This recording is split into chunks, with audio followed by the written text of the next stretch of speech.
My name is Cora Sterling, and for most of my life, I believed my story was inextricably linked to the deep, resonant scent of cedar and the unyielding grain of old-growth timber.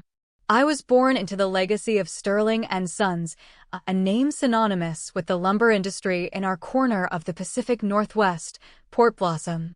Our city, nestled between the gray expanse of the Salish Sea and the dark green shoulders of the Cascade Mountains, drew its lifeblood from the forests, and my family's company had been its heart for 3 generations. My father, Marcus Sterling, was a man carved from the very wood he sold, strong, weathered, and resistant to change. He saw the world in board feet and profit margins. My older brother, Julian, was his echo, already assuming the posture of a man who would one day inherit the throne. And I was the anomaly. My mother, Isabel, had been an artist, a watercolorist who found her muse not in the felled giants, but in the quiet, moss-covered life of the forest floor. She saw cathedrals in the canopy and inspiration in the ferns that unfurled in the perpetual damp. She had passed away when I was 16, leaving behind a silence in our grand, wood-paneled house that the scent of sawdust could never quite fill. I inherited her eye for beauty, her quiet disposition, and her love for the delicate balance of nature, all qualities my father deemed sentimental and, ultimately, useless in our line of work. Still, I tried. For a decade, I poured myself into Sterling and Sons, not on the logging side, but in design and development. I believed we could innovate, that we could pivot towards sustainability and find new ways to use our resources without scarring the earth. I developed prototypes for building materials made from compressed wood waste and explored partnerships with conservation groups. I saw a future for the company that was vibrant and regenerative. My father saw only a distraction from the core business, cutting down trees and selling them. The memory of that final day in his office is not a burn, but a cold, heavy stone in my gut. The room, his sanctuary, was paneled in the dark, rich red cedar that was our company's signature. The air was thick with the ghosts of 1,000 felled trees. He sat behind his immense desk, a slab of polished redwood that had been in the family for 50 years, and looked at my latest proposal as if it were a child's messy drawing. It was a comprehensive plan for a new division dedicated to sustainable architecture, complete with 5-year projections and letters of interest from forward-thinking firms. He didn't raise his voice. He never did. His power lay in his quiet, unshakable disappointment. "Cora," he said, the word falling flat in the silent room. He slid the portfolio back across the desk. "This is your mother's fantasy. It has no place here." "It's the future, Father," I pleaded, my voice smaller than I wanted it to be. "The market is changing. People want responsibility, not just resources. The market wants strong, reliable timber, which is what Sterling and Sons has provided for 70 years, he stated, his gaze unyielding. "I have indulged these projects of yours for long enough. They are a drain on time and a demonstration of weakness. You lack the necessary resolve for this business. You don't see the forest for the ferns." He stood then, a tall, imposing figure against the wide window that overlooked the lumber yard. "I'm dissolving your department. Your position is redundant. It wasn't, you're fired." It was colder, more bureaucratic. He was erasing me from the equation, editing me out of the family ledger. "Perhaps," he added, his back still to me, "you'll find your calling somewhere a bit softer." I walked out of that office, past the portraits of my grandfather and great-grandfather, men who had tamed a wilderness and felt not rage, but a profound and hollow ache. He hadn't just fired his daughter. He had dismissed the very essence of who I was. He had confirmed his deepest-held belief, that to be like my mother was to be a failure. For a month, Port Blossom's persistent autumn rain felt like a fitting companion to my mood. I walked for hours along the waterfront, watching the container ships glide silently through the mist, their horns a mournful call. I hiked the trails my mother had loved, breathing in the loamy scent of the damp earth and trying to hear her voice in the rustle of leaves. I was adrift. The identity I had fought so hard to carve out for myself within my family's world had been taken from me, leaving a void. It was on one of those misty mornings, sitting on a driftwood log at Discovery Point, that a different path began to form. I wasn't a Sterling of Sterling and Sons anymore. I was just Cora. And what did Cora want to build? The answer was right in front of me, the sustainable design I'd poured my heart into. My father was wrong. It wasn't a fantasy. It was viable, it was important, and it was mine. My hands trembled as I pulled out my phone. There was one other major player in the regional timber and materials industry, a company that had always been the quiet, innovative counterpoint to our brute force tradition, the Riverwood Guild. Their CEO, Elias Thorne, was known as a bit of an eccentric, a philosopher carpenter who prioritized craftsmanship and ecological balance over aggressive expansion. They were our biggest competitor not in volume, but in reputation. Sterling and Sons was old money and raw power.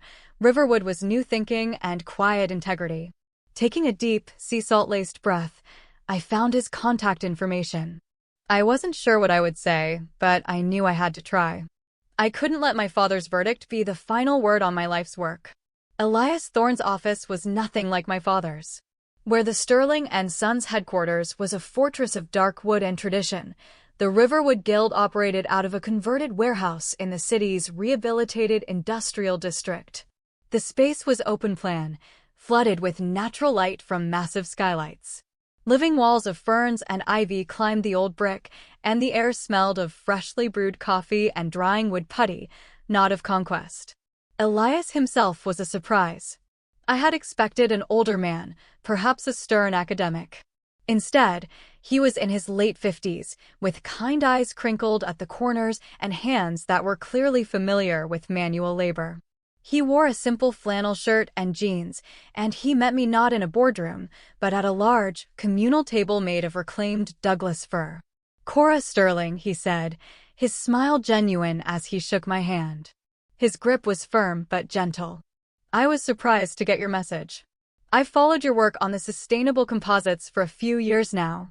I always wondered why your father kept it on the back burner." His directness disarmed me. There was no pretense, no corporate dance. "My father believes in tradition," I answered, finding my voice. "He sees innovation as a risk." "Or a threat," Elias added, pouring me a mug of tea. "Some men are so afraid of the tide changing that they'd rather drown than learn to swim." "Tell me about your project." "The real version, not the one you had to water down for the board." For the next 2 hours, I talked. I unspooled all the ideas I had kept coiled inside me for years, the mycelium-bonded wood panels that were stronger and lighter than concrete, the potential for modular, eco-friendly housing, the vision of a company that reforested as a core part of its business model, not as a begrudging PR move. I laid out the science, the passion, the economics. He listened, truly listened, with an intensity that made me feel seen in a way I hadn't since my mother was alive. He didn't interrupt. He just nodded slowly, his gaze thoughtful. When I finally finished, my voice hoarse, a nervous silence settled between us. I had laid my soul bare on this reclaimed wood table, and I braced for the gentle rejection, "It's fascinating, but—" Instead, Elias leaned back in his chair and looked at me for a long moment. "Your father is a fool," he said, not with malice, but with a quiet, factual certainty. "He's sitting on a gold mine and calls it a garden. What you're describing, this isn't just a new product, Cora. It's a new philosophy. It's the direction Riverwood has been moving toward for a decade." He leaned forward, his expression serious. "I'm nearing retirement. I've been looking for a successor, someone who understands that the future isn't about how much you can take from the earth, but how intelligently you can partner with it. I haven't found that person. Until, perhaps, now." He paused, letting the weight of his words settle. "I'll give you a lab, a team, and a budget that would make your father's hair stand on end. Show me what you can do. No compromises. No watering it down. Just your vision, fully realized." I stared at him, my throat tight with emotion. It was everything I had ever wanted. A chance to build, not just to argue for the right to build. "There's one condition," he said, his gaze soft but firm. "This can't be about revenge. Anger is a fire that consumes the person holding it. If you do this, you do it for the work itself. You do it to create something beautiful and lasting. Can you do that?" I thought of my father's cold dismissal, the sting of his words. Then I thought of my mother's watercolors, the quiet strength of the forest, the feeling of rightness in my own ideas. Yes, I said, my voice clear and steady. I can do that. The next 6 months were a blur of creation. I didn't just have a job, I had a purpose. The team Elias gave me was a collection of brilliant misfits, a biologist who specialized in fungi, a structural engineer who wrote poetry, and a young architect who believed buildings should breathe. We worked with a joyful, obsessive energy, fueled by endless cups of tea and the shared thrill of discovery. We transformed my theoretical mycelium composites into tangible, beautiful reality. We called our flagship product Biolume. I found a small apartment in a neighborhood filled with bookstores and little cafes, a world away from the stately, oppressive quiet of my family's estate. I bought canvases and paints and, for the first time in years, I tried to capture the light filtering through the port blossom fog, just as my mother had. I was building my life, from the ground up. I had almost no contact with my family. I heard through the industry grapevine that my father had told people I'd had a crisis of confidence and had taken an extended leave to find myself. It was a narrative that painted me as fragile and lost, cementing his decision to remove me as a sound one. Julian had called once, his voice strained. "Dad's worried about you, Cora. We all are. Just come home."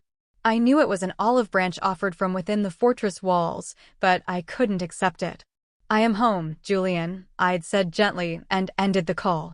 As Biolume passed every structural and environmental test with flying colors, Elias and I began to plan our next move. Riverwood was about to unveil it at the industry's premier annual event, the Evergreen Ball. It was a night for big announcements and bigger egos, held in the city's opulent crystal atrium. And, of course, my father and brother would be there, holding court as the kings of timber. "Are you ready for this?" Elias asked me a week before the event, as we stood in the workshop, looking at a finished wall panel that shimmered faintly, its surface a mosaic of wood fiber and pale, strong mycelium. I touched the panel. It was cool and solid beneath my fingers. It was real. "I'm not the same person who walked out of my father's office 6 months ago," I said. "I'm ready." The crystal atrium was a dizzying construct of glass and steel, a man-made forest of shimmering lights and soaring pillars designed to awe. It always felt cold to me, a place of performance rather than genuine connection. That night, it was filled with a sea of dark suits and glittering gowns, the air humming with polite laughter and the clinking of champagne glasses. The scent of expensive perfume mingled with the faint, ozonic smell of the fountains that cascaded down a central glass wall. I wore a simple, dark green velvet dress that felt like moss against my skin. It was a quiet statement in a room full of sequins and silk. My strength tonight wouldn't come from my attire, but from the work I had done. As I entered, I felt a tremor of the old anxiety, the familiar feeling of being an outsider in my own world.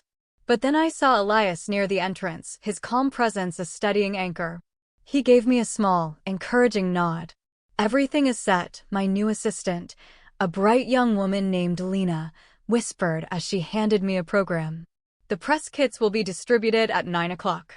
I scanned the room, my eyes finding my family almost immediately. My father stood near the center of the main floor, a pillar of unassailable confidence, with Julian at his side. They were surrounded by a circle of sycophants, all laughing at one of Marcus Sterling's pronouncements. He was probably boasting about a recent land acquisition, a parcel of old-growth forest on Vancouver Island they'd managed to secure for logging. A pang of sadness went through me. That was the past, I reminded myself. I was here to talk about the future. "Cora? My goodness, is that you?" I turned to see Beatrice, my former secretary at Sterling and Sons. She was a kind woman who had always treated me with a gentle pity. Her eyes were wide with surprise. "I didn't expect to see you here. We heard you were unwell." "I'm very well, Beatrice." "Thank you," I said with a warm smile. My newfound calm seemed to unnerve her. She had last seen me walking out of the building like a ghost, my face pale with shock. "Your father has been protective," she said, lowering her voice. "Telling everyone you needed space, that the pressure was too much." "Has he?" I glanced at the large clock projected onto the atrium wall. 8:55. Well, Beatrice, in about 5 minutes, the story might change a little. I began to make my way through the crowd, my heart beating a steady, measured rhythm. I accepted a glass of sparkling water from a passing waiter, needing a clear head. I felt a dozen pairs of eyes on me, the whispers following in my wake. The prodigal daughter returned from her self-imposed exile. Julian saw me first. His smile faltered, and he nudged my father, who turned slowly. For a fraction of a second, his polished facade cracked. I saw a flicker of something unreadable in his eyes, surprise, confusion, perhaps even a hint of concern. But it was gone as quickly as it appeared, replaced by the cool, dismissive mask I knew so well. He gave me a curt, barely perceptible nod and turned back to his conversation, a clear signal that I was not welcome in his orbit. The rejection, which once would have shattered me, now barely stung. My orbit was no longer defined by him. 8:59. I found my place near the edge of the stage, standing beside Elias. He placed a steadying hand on my arm. "Breathe," he murmured. "You're not here to fight him. You're here to show him a better way." A hush fell over the room as the president of the Timber Association stepped up to the podium to give his welcoming remarks. Phones, which had been put away, began to buzz and vibrate in pockets and purses all at once. I saw Julian pull his out, his brow furrowing as he read the screen. Then another person and another. A wave of silent, digital disruption was spreading through the hall. 9 p.m. The press release from the Riverwood Guild had gone live. The headline was simple: Riverwood Guild unveils revolutionary Biolume material, appoints Cora Sterling as Chief Innovation Officer and successor to CEO Elias Thorne. The low hum of conversation in the atrium died instantly. The silence was absolute, heavy, and electric. My father's head snapped up, his eyes locking onto mine across the room. The champagne glass in his hand remained perfectly still, but the color drained from his face. Julian was staring at his phone, then at me, then back at his phone, his mind visibly struggling to connect the dots. Every head in the room turned towards me. I felt like a sapling that had just broken through concrete, suddenly visible in the sunlight. Elias stepped forward, his voice calm and clear in the cavernous space. "Friends, colleagues, we at Riverwood have a special announcement tonight, one that we believe marks a turning point for our industry." He gestured to me, and I walked to his side at the podium, my steps feeling both impossibly light and immensely heavy. I looked out at the sea of shocked faces, my gaze finally settling on my father. His expression was one of pure, cold disbelief. "Good evening," I said, my voice steady, carrying through the microphone to every corner of the silent room. "For those of you who don't know me, my name is Cora Sterling, and I'm here to talk about building the future." The silence in the crystal atrium stretched, thin and taut, like a wire about to snap. My father's face was a stony mask of incomprehension, while Julian looked back and forth between me and our father, a frantic, silent conversation playing out in his eyes. "Cora." My father's voice cut through the stillness, low and strained. "What is the meaning of this?" Before I could answer, Elias Thorne stepped to the microphone.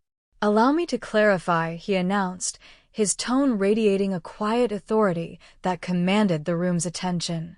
"As of today, I am beginning my transition into retirement as CEO of the Riverwood Guild.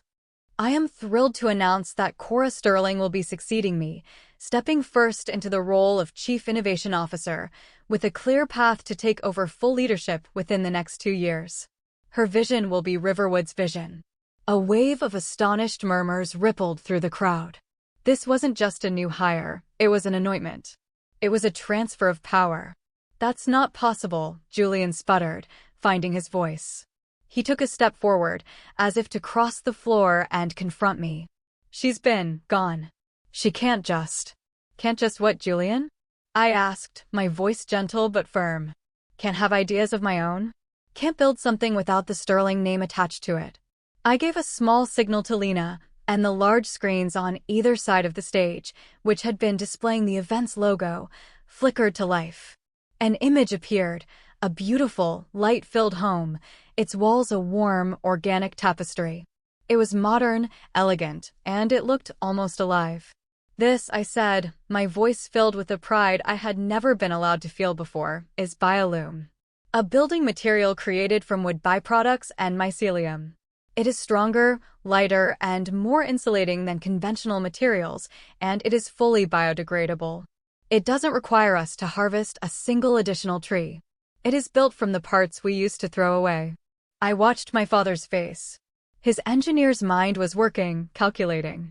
I could see the dawning recognition that this was not a gimmick. This was a genuine disruption.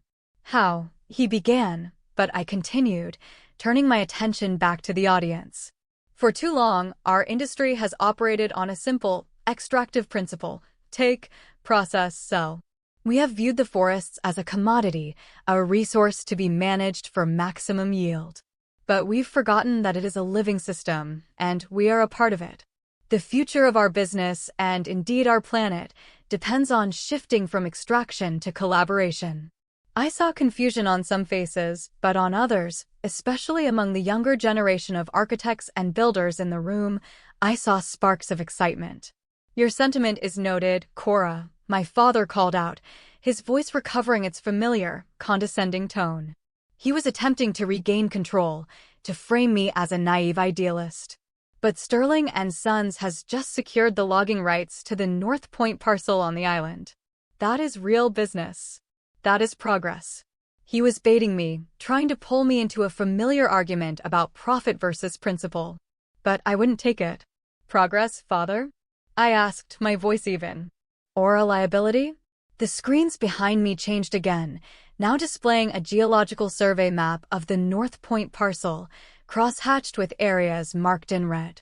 Our research at Riverwood shows that the entire northern slope of that parcel is geologically unstable. The decades of clear-cutting on the adjacent lands have made it prone to severe landslides, especially during our rainy season. To log it would not only be environmentally reckless, it would endanger the watershed that feeds into the Cedar Creek community below. A new wave of whispers erupted. The Cedar Creek watershed was a sensitive local issue. My father's face tightened. He knew I was right. Sterling and Sons' internal surveys had likely shown the same risk, but he had chosen to ignore it, to bury it beneath profit projections. This is proprietary information, Julian hissed, stepping towards the stage. It's public safety information, Julian, I corrected him softly. And it's the kind of information that companies should share, not hide. I took a deep breath, preparing for my final, most important point. This wasn't just about a new product or a flawed business deal. It was about a new purpose. My mother, Isabel Sterling, I said, and the name seemed to hang in the air, a piece of forgotten history. She loved the forests. She saw the beauty not just in the towering trees, but in the intricate ecosystem that supported them. She believed that our family's legacy should be about stewardship, not just ownership. She was right. My father flinched at the mention of her name. It was the first genuine crack I had seen in his armor all night. That is why, effective immediately, the Riverwood Guild is launching a new initiative, I announced, my voice ringing with conviction. It will be called the Rowan Project. I chose the name for the rowan tree, a symbol of protection and inspiration in Celtic lore, a quiet nod to my mother's heritage. For every square foot of Biolume we sell, we will fund the reforestation of 2 square feet of land that has been damaged by aggressive logging. We will partner with local communities and First Nations groups to heal the land, not just harvest from it. We are not just building homes, we are rebuilding forests. The room was utterly still. I had not only announced a game-changing product, but I had also thrown down a moral gauntlet. I had redefined what success in our industry could look like. It wasn't about being the biggest anymore. It was about being the most responsible. I looked directly at my father. The anger and disbelief were still there, but now they were mingled with something else, a deep, profound confusion. It was as if I were speaking a language he couldn't comprehend. I hadn't attacked his company, I had simply created a better one. I hadn't come for revenge, I had come with a vision. Reporters, who had been hovering at the edges, now surged forward, their questions a chaotic chorus. Miss Sterling, what does this mean for the future of logging? Mr. Thorne, is this a direct challenge to Sterling and Sons? How soon will Bioloom be available? Elias held up a hand. All in due time, he said with a smile. Tonight is a celebration of a new beginning. I stepped away from the podium, my part finished. The tension in my shoulders began to release. I had spoken my truth, not in anger, but with a clear and centered heart. As the chaos of the press swirled, I saw Julian making his way towards me, his expression conflicted. My father, however, remained rooted to spot, a solitary, immovable figure in the middle of a room that had suddenly tilted on its axis. He looked, for the first time in his life, like a man who had been left behind by the tide. As the formal event dissolved into a frantic scrum of reporters and buzzing industry gossip, I found a quiet alcove near one of the cascading water walls.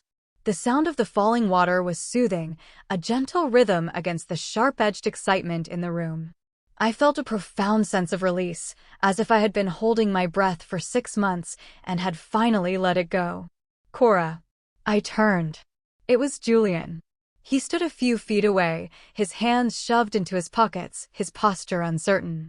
The usual easy confidence he wore like a well-tailored suit was gone, replaced by a raw vulnerability I hadn't seen in him since we were children. You blindsided him, he said, his voice low. It wasn't an accusation, just a statement of fact. I presented a new idea, Julian, I replied softly. That's all. A new idea? He let out a short, humorless laugh. You declared war. The Rowan Project, you named it after Mom's favorite tree.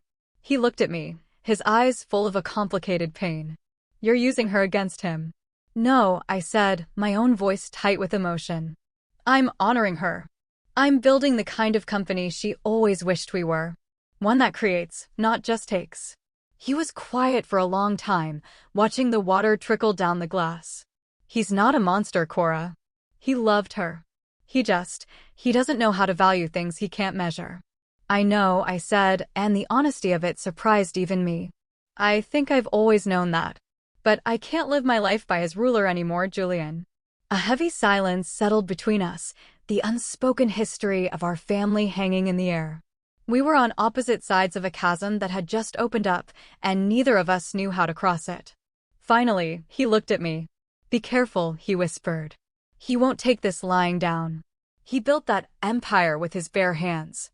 He'll see this as an attempt to tear it down. I don't want to tear anything down, I said. I just want to build something new. He nodded slowly, a flicker of something, was it understanding? Or just resignation, in his eyes. He turned and walked away, back towards the spot where our father still stood, now surrounded by his board members, their faces grim. The battle lines were being drawn. My own battle, however, felt like it was already over. The true conflict had never been with my father, but with myself. With the part of me that had believed, for so long, that his approval was the measure of my worth. I felt a presence beside me and turned to see Elias, holding 2 glasses of water. He handed one to me. Well done, he said simply.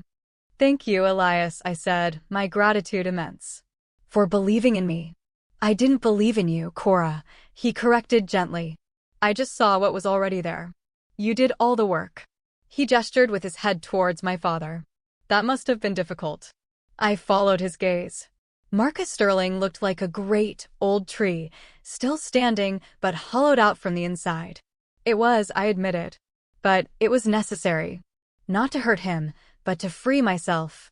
As if sensing our eyes on him, my father turned his head and his gaze met mine across the room. There was no anger in it now, just a vast, cold distance. He held my look for a long moment, then gave a single, almost imperceptible shake of his head, a final, silent dismissal, and turned away.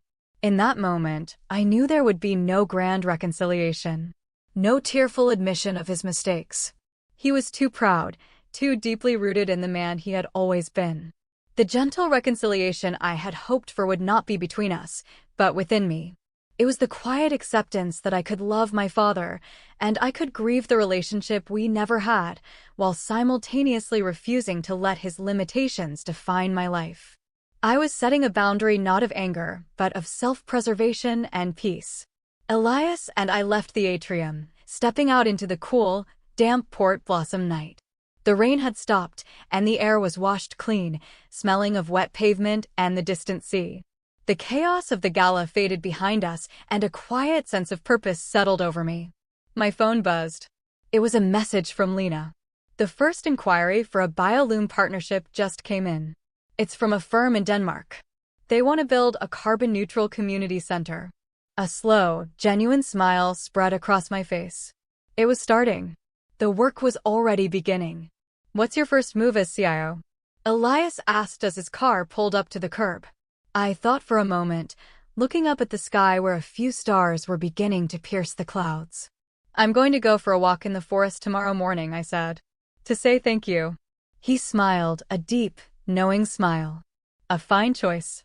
As I got into my own car, I knew my life had irrevocably changed. The path ahead would be challenging. My father would see Riverwood as a mortal enemy, and he would fight with the tenacity that had built his fortune. But I felt no fear. I wasn't fueled by the desire to win, but by the joy of creating. I had found my own ground to stand on, my own forest to tend. Sometimes, being cast out of the story your family has written for you is the only way to find the courage to write your own. And mine was not a tale of revenge or corporate conquest, but a quieter, more patient story. It was a story of growth, of healing, and of building a future, one sustainable panel and one replanted tree at a time. The real work was just beginning, and I was ready. I was finally, truly home.